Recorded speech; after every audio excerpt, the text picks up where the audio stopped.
Good morning everyone. હું પાર્થ પટેલ આપ સૌને શ્રીવેદ ઇન્ટરનેશનલ સ્કૂલ તરફથી નમસ્કાર કરું છું। મિત્રો, આપણે અગાઉના લેક્ચરમાં સ્વાધ્યાય 1.1 અને 1.2 વિશે ભણી ચૂક્યા છીએ। આજે મિત્રો આપણે સ્વાધ્યાય 1.3 વિશે ચર્ચા કરીશું। તેના પહેલાં આપણે સૌથી પહેલાં સમજી લઈએ કે અસમય સંખ્યાઓ કોને કહેવાય, જે આપણે અગાઉના લેક્ચરમાં ચર્ચા કરી ચૂક્યા છીએ કે અસમય સંખ્યા કોને કહેવાય। તો જે સંખ્યાઓને પૂર્ણાંક પી તથા શૂન્યતર પૂર્ણાંક ક્યુ માટે પીક્યુ સ્વરૂપમાં આપણે લખી ન શકાય તેવી સંખ્યાઓને આપણે કેવી સંખ્યાઓ કહીએ છીએ? અસમય સંખ્યાઓ કહીએ છીએ। મિત્રો, આપણે તેના કેટલાક ઉદાહરણો પણ જોયા હતા કે વર્ગમૂળમાં 2, વર્ગમૂળમાં 3, વર્ગમૂળમાં 7, ત્યારબાદ કોઈ પણ એક સંખ્યા લઈને 0.01, 0, 1, 1, 1, 0, 0, 1, 0, 1, 1 અને અનંત સુધી આવી કોઈ સંખ્યાઓ આવતી હોય તેને આપણે અસમય સંખ્યા કહીએ છીએ। પાઈ પણ એક અસમય સંખ્યા છે। મિત્રો, હવે આપણે આગળનું સ્વાધ્યાય શરૂઆત કરીએ તેના પહેલાં કેટલાક મુદ્દાઓ નોંધ કરી લઈશું કે જો પી એ અવિભાજ્ય હોય, પી એ કેવી સંખ્યા હોય? અવિભાજ્ય સંખ્યા હોય તો વર્ગમૂળમાં પી એ કેવી સંખ્યા થશે? અસમય સંખ્યા જ હોય તો એ વર્ગમૂળમાં પી એ કેવી સંખ્યા થશે? અસમય સંખ્યા છે તેવું આપણે કહી શકીએ। તેવી જ રીતના મિત્રો, જો કોઈ અવિભાજ્ય સંખ્યા પી એ, કોઈ અવિભાજ્ય સંખ્યા પી એ સ્ક્વેરનો અવયવ હોય, એ સ્ક્વેરનો અવયવ હોય તો તે એનો પણ અવયવ કહી શકાય। તો તે એનો પણ અવયવ હોય જ તેવું આપણે લખી શકીએ।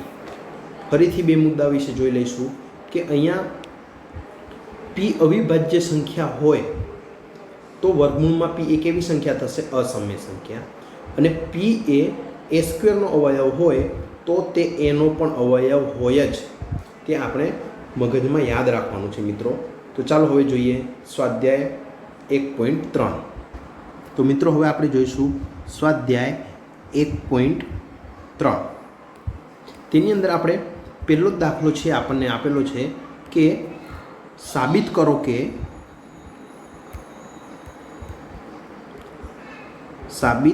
કે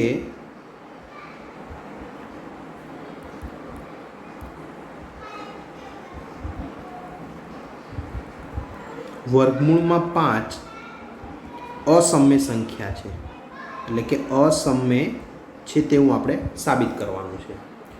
તો મિત્રો, આની અંદર સૌથી પહેલાં આપણે અહીંયા જે આપણને ધારણા આપી છે કે વર્ગમૂળમાં 5 અસમય સંખ્યા છે, તેનાથી આપણે ઉલટી ધારી લઈએ કે ધારો કે વર્ગમૂળમાં 5 જે છે એ સમય સંખ્યા છે તેવું આપણે ધારી લઈએ। તો ધારો કે વર્ગમૂળમાં 5 એ કેવી સંખ્યા છે?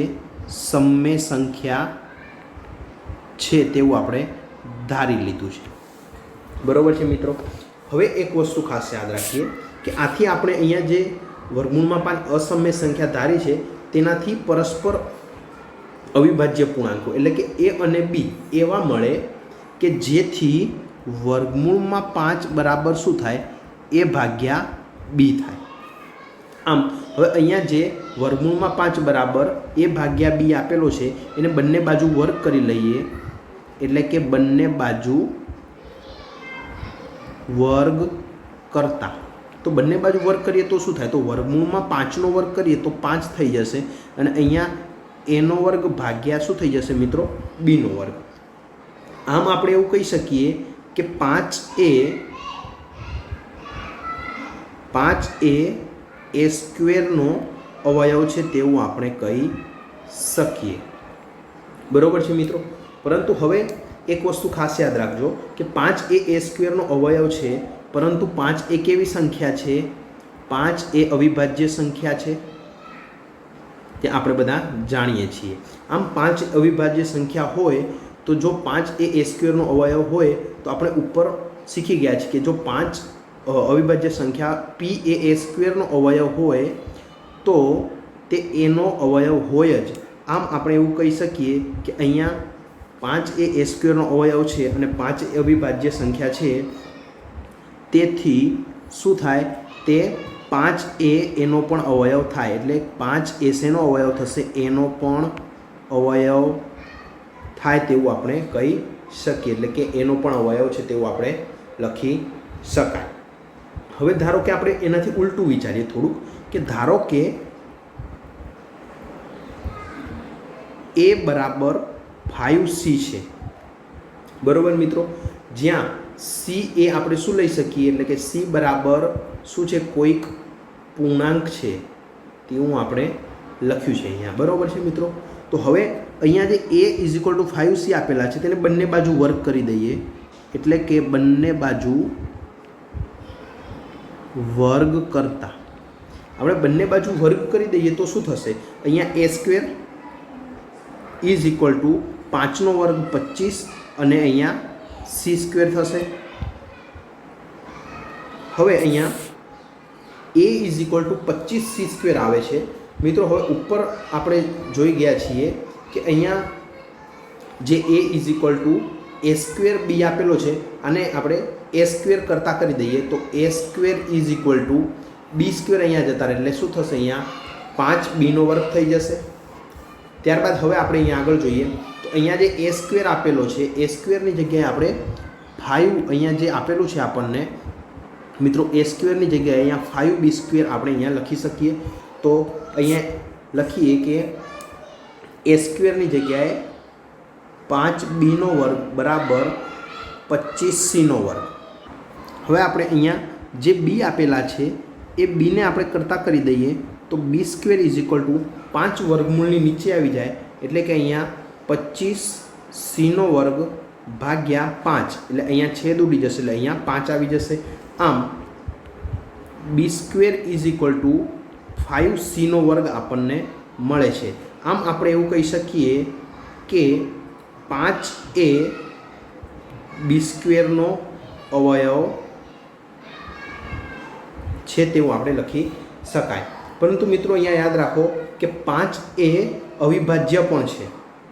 તો 5 એ શેનો અવયવ થશે, 5 એ ખાસ યાદ રાખજો 5 એ અવિભાજ્ય સંખ્યા છે માટે 5 એ બીનો પણ અવયવ થાય, બરાબર છે.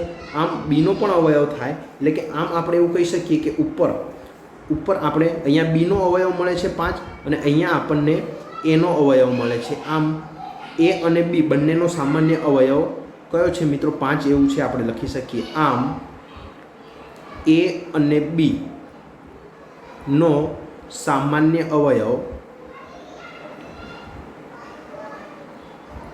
5 છે તે આપણે સાબિત કરી ચૂક્યા છીએ. હવે મિત્રો આ વિધાન જે છે એ a અને b પરસ્પર અવિભાજ્ય સંખ્યા છે. એટલે કે આપણી ધારણાથી એ કેવું છે, વિરુદ્ધ દિશામાં. આમ આપણી ધારણા જે હતી કે વર્ગમૂળમાં 5 એ કેવી સંખ્યા છે, સમમેય સંખ્યા છે તેવું આપણે ઉપર ધારેલું હતું. જે આપણે પહેલું જ વિધાન હતું કે ધારો કે વર્ગમૂળમાં 5 સમમેય સંખ્યા છે. આમ આપણે એવું કહી શકીએ કે વર્ગમૂળમાં 5 અસમમેય સંખ્યા છે જે આપણે ધારણા કરેલી હતી તે ધારણા ખોટી છે. આમ વર્ગમૂળમાં 5 એ અસમમેય સંખ્યા છે તે ધારણા ખોટી છે. માટે આપણે એવું કહી શકીએ કે વર્ગમૂળમાં 5 એ અસમમેય સંખ્યા છે. મિત્રો આપણે જોઈશું દાખલા નંબર પ્રશ્ન 3ની અંદર દાખલા નંબર 3 જોઈશું મિત્રો જેની રકમ છે કે અહીંયા જે આપણને પ્રશ્ન 1ની અંદર આપેલું હતું તેવી જ રીતના પ્રશ્ન 3ની અંદર ક્વેશ્ચન નંબર 3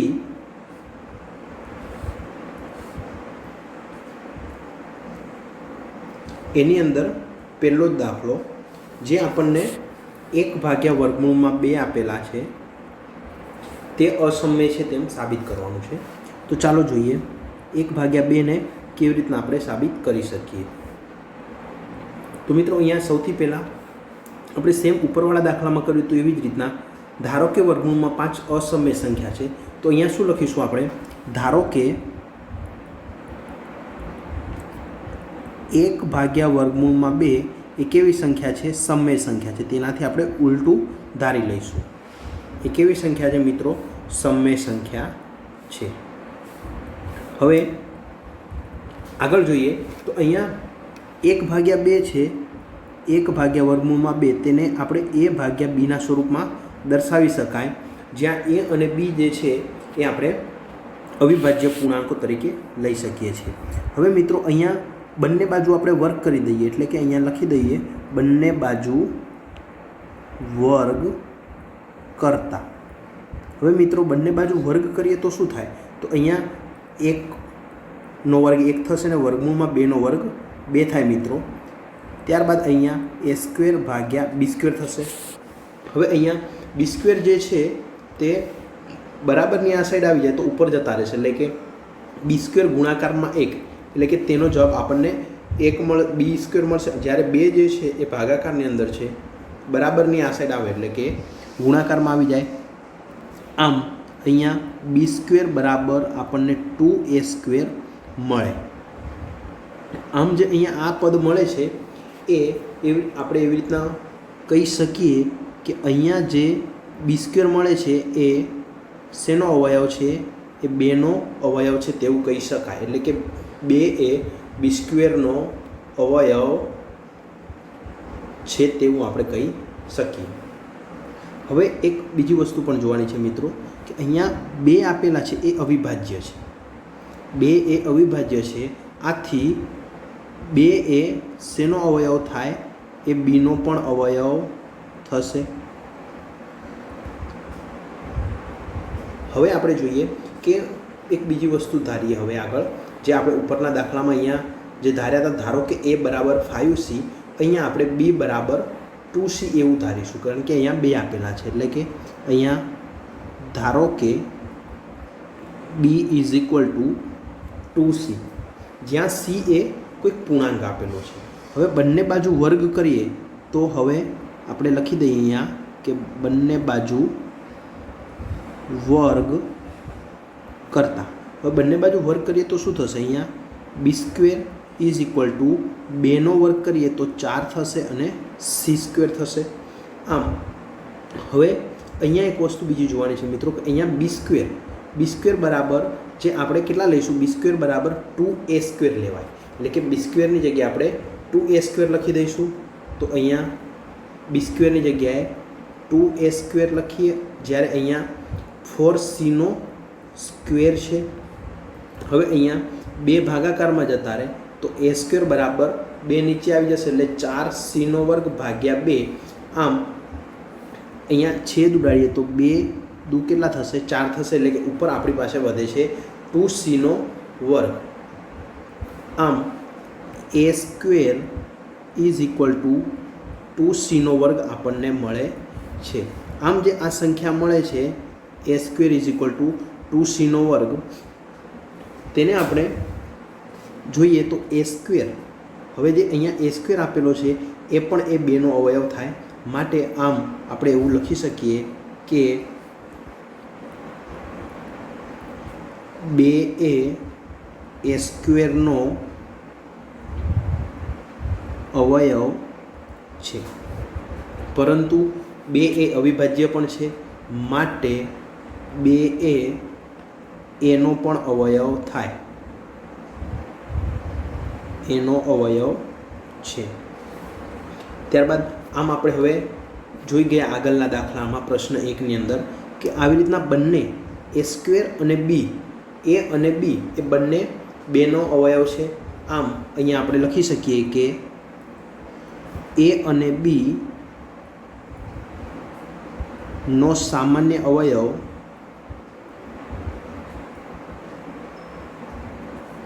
એ કેટલો મળે છે? આપણને 2 મળે છે.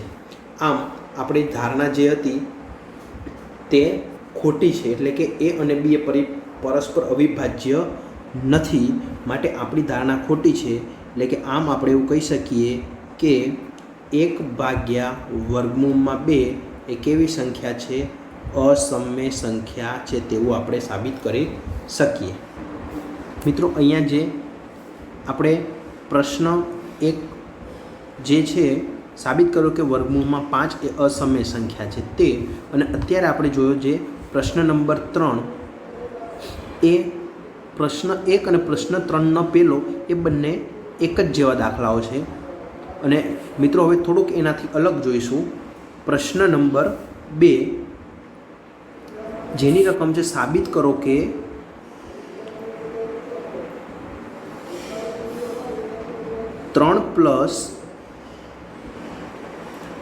પ્રશ્ન નંબર 2 જેની રકમ છે સાબિત કરો કે 3+2 √ 5 એ અસમય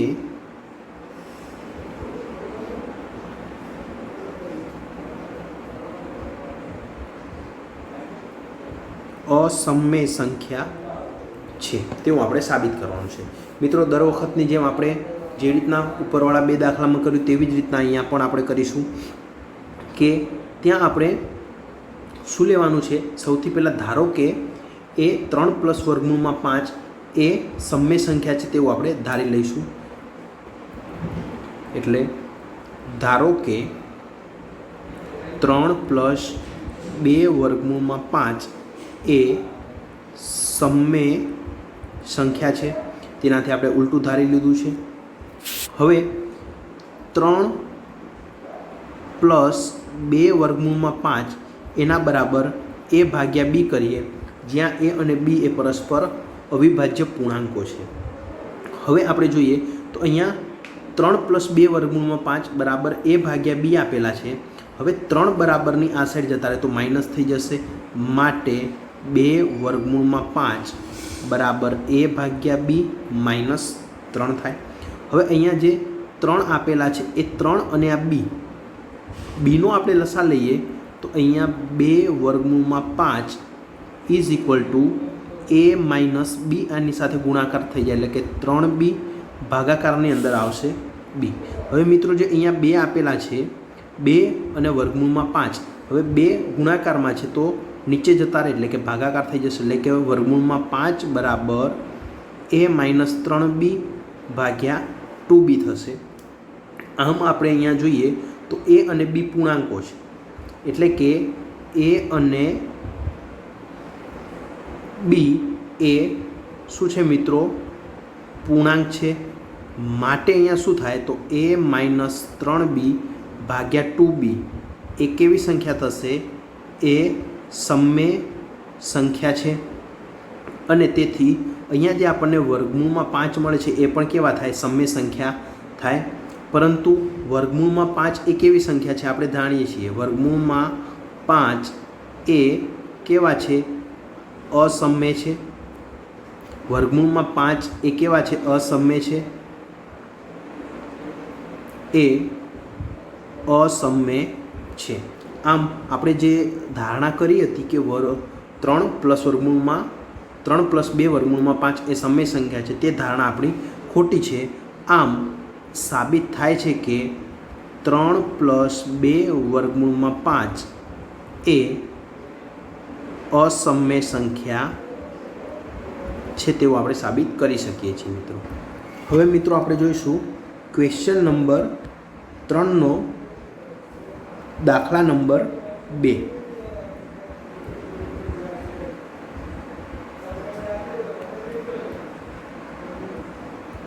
ક્વેશ્ચન નંબર 3નો દાખલા નંબર 2 જેની રકમ છે 7 √ 5 એ અસમય સંખ્યા છે તેમ આપણે સાબિત કરવાનું છે. તો ચાલો જોઈએ તેને આપણે કેવી રીતના સાબિત કરી શકીએ. તો મિત્રો હવે આપણે અહીંયા જોઈશું. સૌથી પહેલાં ધારો કે 7 √ 5 એ સમય સંખ્યા છે તેવું આપણે તેનાથી ઉલટું ધારી લીધું છે. હવે અહીંયા શું થશે તો 7 √ 5 = a/b થાય, જ્યાં a અને b એ પરસ્પર અવિભાજ્ય પૂર્ણાંકો છે. હવે અહીંયા 7 જે છે એ વર્ગમૂળ બરાબરની આ સાઈડ આવી જાય તો નીચે આવી જશે, માટે વર્ગમૂળમાં 5 બરાબર a ભાગ્યા 7b એવું થશે. હવે અહીંયા જોઈએ તો a b અને 7 આ ત્રણે ત્રણ એ કેવા છે? પૂર્ણાંક છે. આમ આપણે એવું કહી શકીએ કે માટે a ભાગ્યા 7b એ સમમેય સંખ્યા છે તેવું આપણે સાબિત થઈ શકે છે. આમ a ભાગ્યા 7b એ સમમેય સંખ્યા હોય તો સમમેય સંખ્યા છે, તેથી વર્ગમૂળમાં 5 પણ કેવી સંખ્યા થાય? વર્ગમૂળમાં 5 પણ સમમેય સંખ્યા થાય. પરંતુ વર્ગમૂળમાં 5 એ કેવી સંખ્યા છે? અસમય સંખ્યા છે. આથી વિરોધાભાસ ઊભો થાય છે. આમ સાબિત થઈ શકે છે કે 7 વર્ગમૂળમાં 5 એ અસમય છે. મિત્રો, આ દાખલાઓ તમને આવડી ગયા હશે. ફરીથી આપણે તેનું એક વખત રિવિઝન કરી લઈએ તો ફટાફટ આના ફક્ત અને ફક્ત ખાલી 2 જ પોઈન્ટ યાદ રાખવાના છે, તેનાથી આખું સ્વાધ્યાય આપણે આવડી જાય. સૌથી પહેલાં તો અસમય સંખ્યા કોને કહેવાય? તો જે PQ સ્વરૂપમાં આપણે લખી ન શકીએ તેને અસમય સંખ્યાઓ કહીએ છીએ. જેના ઉદાહરણો વર્ગમૂળમાં 2, વર્ગમૂળમાં 3, વર્ગમૂળમાં 7, 0.001 કેવી કોઈ પણ સંખ્યાઓ લઈ શકાય, અને પાઈ પણ એક અસમય સંખ્યા છે. તેના ફક્ત અને ફક્ત ખાલી 2 જ પોઈન્ટ યાદ રાખવાના છે મેન, કે p અવિભાજ્ય સંખ્યા હોય તો વર્ગમૂળમાં p એ અસમય સંખ્યા છે, અને p એ a સ્ક્વેરનો અવયવ હોય તો તે p એ a નો અવયવ પણ હોય જ. ત્યારબાદ આપણે સ્વાધ્યાય 1.3ના કેટલાક દાખલાઓ જોયા, જેની અંદર સૌથી પહેલો દાખલો તો સાબિત કર્યો કે વર્ગમૂળમાં 5 એ અસમય સંખ્યા છે. મિત્રો, આવા દાખલાઓ જ્યારે આવે ત્યારે સૌથી પહેલાં આપણે તેનાથી ઉલટું આપણે ધારી લઈશું, એટલે ધારો કે વર્ગમૂળમાં 5 એ સમમેય સંખ્યા છે. ત્યારબાદ આપણે a અને b જે અવિભાજ્ય પૂર્ણાંકો જે છે તેનાથી આપણે લખીએ તો વર્ગમૂળમાં 5 બરાબર a ભાગ્યા b મળે છે. બંને બાજુ વર્ગ કરીએ તો આપણને લાસ્ટમાં a² = 5b² મળે છે. આમ એવું કહી શકાય કે 5 એ a² અવયવ છે. આમ 5 એ અવિભાજ્ય છે, તેથી 5 એ a નો પણ અવયવ થાય. તેવી જ રીતના પછી આગળ કરીએ તો a = 5c લખાઈ શકાય, જ્યાં c એ પૂર્ણાંક છે. બંને બાજુ વર્ગ કરીએ તો a² = 25c² થાય. આમ a² ની કિંમત અહીંયા જે આપણને ઉપર આપેલી છે એ a² ની કિંમત 5b² એ આપણે મૂકી દઈએ તો b² = 5c² થાય છે. આમ 5 એ b² નો અવયવ છે તેવું આપણે કહી શકીએ, અને 5 એ b નો પણ અવયવ થાય. આમ a અને b એ સામાન્ય અવયવ 5 જે છે એ તેનો સામાન્ય અવયવ થાય. આમ અહીંયા જે 5 તેનો સામાન્ય અવયવ થાય છે એ a અને b નો સામાન્ય અવયવ છે, અને વર્ગમૂળમાં 5 એ સમમેય સંખ્યા છે તેવી ધારણા આપણે કરી હતી તે ખોટી છે. માટે વર્ગમૂળમાં 5 એ કેવી સંખ્યા થાય? અસમય સંખ્યા થાય. મિત્રો, આવા ક્વેશ્ચન નંબર 3નો પહેલો અને બીજો એક આપણે દાખલો ગણ્યો હતો ક્વેશ્ચન નંબર 2, જેની અંદર હતું સાબિત કરો કે 3 + 2 વર્ગમૂળમાં 5 એ સમમેય સંખ્યા છે. આમ આવા દાખલાઓ સાબિત કરોમાં જે આપેલા છે અસમય સંખ્યાઓ કેવી રીતના સાબિત કરી શકાય તે તમને આવડી ગયા હશે. તો મિત્રો, હવે આજના લેક્ચરમાં આટલે સુધી જ રાખીએ. નેક્સ્ટ લેક્ચરની અંદર મળીશું ત્યારે આગળ સ્વાધ્યાય 1.4 વિશે ચર્ચા કરીશું. Thank you friends.